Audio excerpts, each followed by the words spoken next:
name is Lizzie, and for today's video, we are going to be talking about 30 Days of Night. So before I get into the review, I just want to give a little bit of an update. I may be having to change the list for the rest of 31 Days of Horror. It all just depends, currently have an issue with my Hulu account. So, if I can't find the movies that are on the list, new ones will be in place. Since I'm not really sure what ones I might be able to find or do, I'm not going to change up the list that I posted online. But I just wanted to let you guys know that. I did make a post about it available on my Patreon as well. So link in the description, you can check that out. It is a public post just because I wanted everybody to be able to know. But yeah, that's basically what's going on.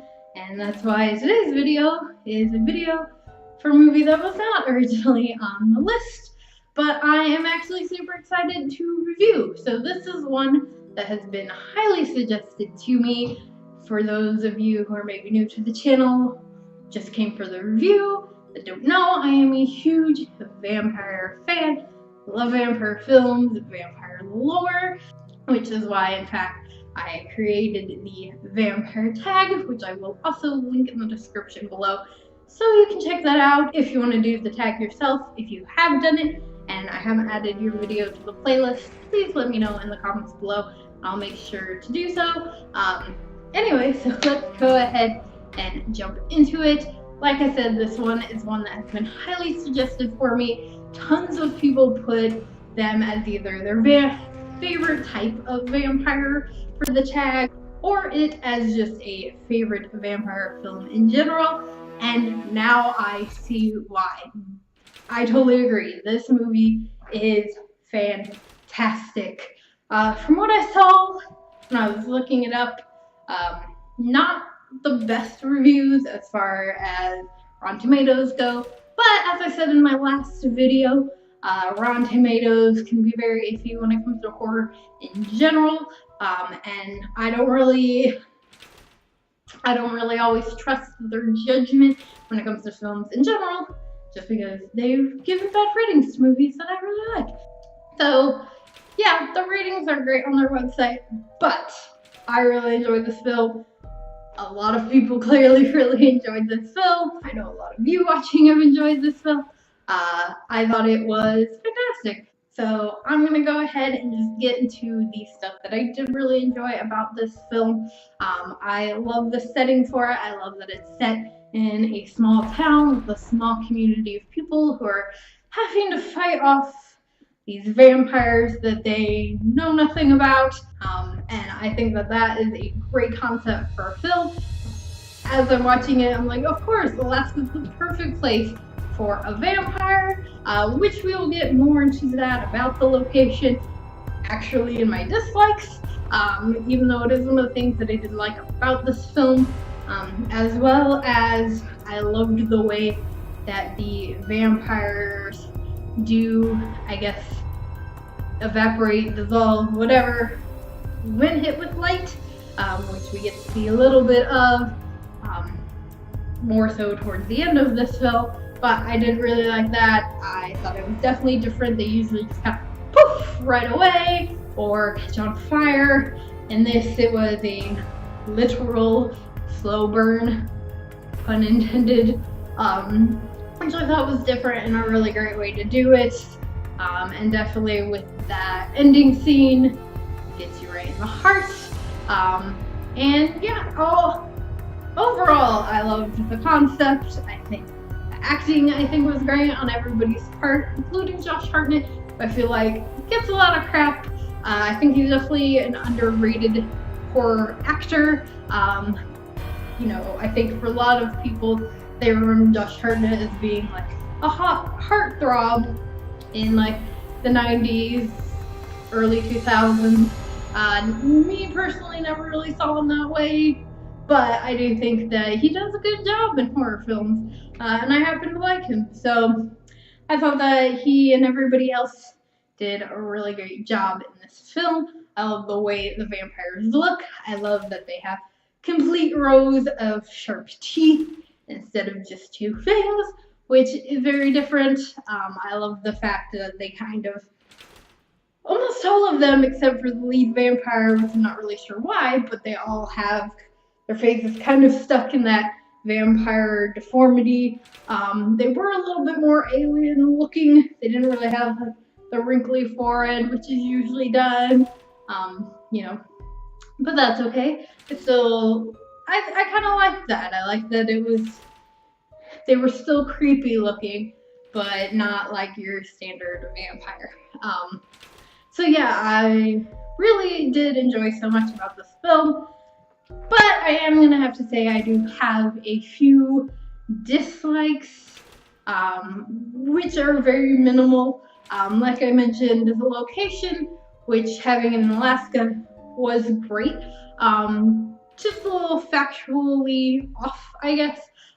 For those who don't know, this movie is based in a true town. It's called Barrow, Alaska. It is the furthest north town in Alaska, which it actually gets 67 days of darkness.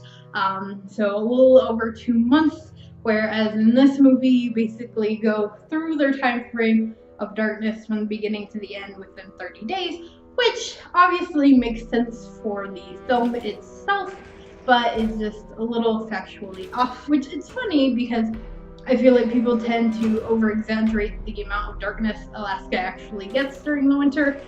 Yes, they do have darkness longer during the winter and sunlight longer during the summer, but they do still get some daylight for most cities, especially the further south you go, the more sunlight they do get, but they do get sunlight during the winter as well as they do get some darkness during the summer. It's not a completely 100% either way, and so it is kind of funny that in this movie they under-exaggerated the amount of darkness that realistic town actually does get. Like I said, IRL they get about 67 days, whereas in this, again, they only get 30. But like I said, works for the film, makes sense. That was kind of really the only thing that bothered me. That and one particular scene, which we're gonna get into the spoilers now, so if you haven't seen it, maybe pause the video, watch the movie, then you can finish the rest of it. But if you don't mind it being spoiled, continue. It's the scene where Josh Hartnett's character does basically a blood transfusion on himself with the blood of someone that has been bitten and infected, turned into a vampire. And in doing this, it gave him the ability to be part vampire, still part human. So he had the strength to fight off the vampires, but the ability to still feel and speak with his fellow humans, which was great and something that I did love. But my problem with that is that he didn't know that that was gonna work. This town doesn't have the stereotypical nerd character who knows about all of this creepy stuff, which also kind of a little disappointing because there usually is. His brother knows a little bit. He's the one who kind of brought up the idea of them being vampires, and of course they're real. Vampires aren't real at first. He was right. But still, he's not like nerdy factual about it, or at least they don't say that he is. So there was no way that that character would really know that that was even gonna happen or would even work. I mean, he doesn't even know what blood type that person had. They could have completely different blood type than him, and that could have just killed him. Which I guess he's kind of assuming that their blood is no longer regular human blood, and it's now been completely infected by vampire blood. But I don't think that's really how it works. Maybe that is just how it works in this film, I guess. But again, he wouldn't have known that that was gonna work, but it did, so that's okay. It's also kind of a bummer. One thing that I have mixed feelings on, because I love it, but also makes me sad, is that you don't get your standard happy ending. You have this ongoing love story in the film between these two characters, which the plus side was that it was not the main focus of this film. It was part of the film, but it was not dramatic. It was not a main focus. The main focus was really on vampires and everything going on with that. They just kind of inserted this little love story in there, of course, but they did it so well, which I thought was great.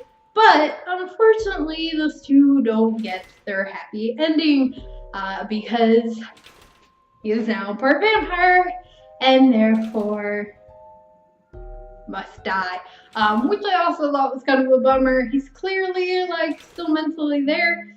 Could have just hidden away, but I guess with the inevitable Alaska summer coming, he really didn't have a choice because he'd be stuck basically indoors for the rest of his life, and who knows if the vampirism would have taken over all of him. So I can see why it would need to end that way. It's a bummer, but I also kind of loved it because you don't really expect, I guess, that. You kind of expect that they're going to end up with their happy ending, going to fight off all the vampires, Josh Hartnett's going to live, and that doesn't happen, which makes it both a great ending and a bummer of an ending. But overall, great fucking fantastic film. Loved this. I'm gonna go ahead and give it a It's a Scream, which is a 4 out of 5. If you've seen this movie, let me know what you thought about it in the comments below. If you did enjoy this review, please do give it a big old thumbs up. Make sure to hit that subscribe button for more horror related content. I'll see you guys tomorrow with another video.